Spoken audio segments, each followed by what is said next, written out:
ng combo. Itong carry.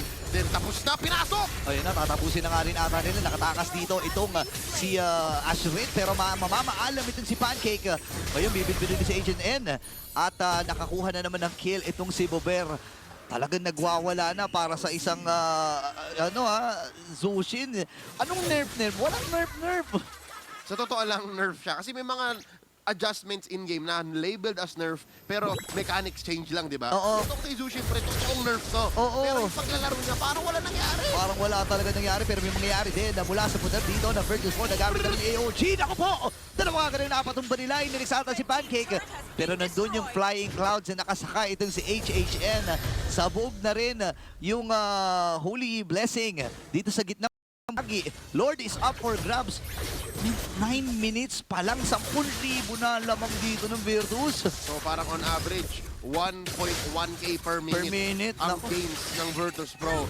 Nabanggit natin, no? Or nabanggit ko. Sabit na rin kita. Sabit mo. Na lamang ang Virtus Pro dahil Flying Clouds to. Oo. Pero usually, totoo yun kung gusto mong kumambak or gusto mong paulit-ulit yung laban. Eh, isang beses pa lang namatay yung Virtus Pro. Just one kill No. on Bober. On Diba? Bober pa. Isipin mo yung pinaka-least pa na hero na explosive dito mula sa Virtus Pro. Yes. And namatay. Pero ang importante, kahit papano, no, andun pa rin.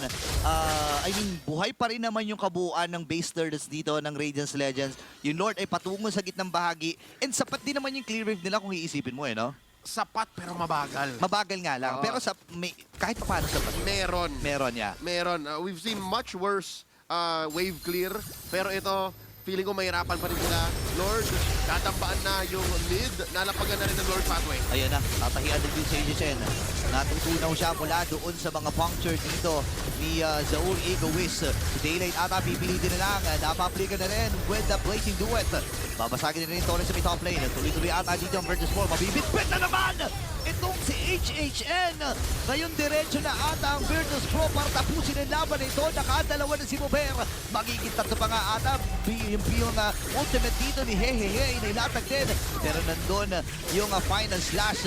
Dire-diretso na ang Virtus Pro para kunin ang Game 1 at tagumpay para sa VP.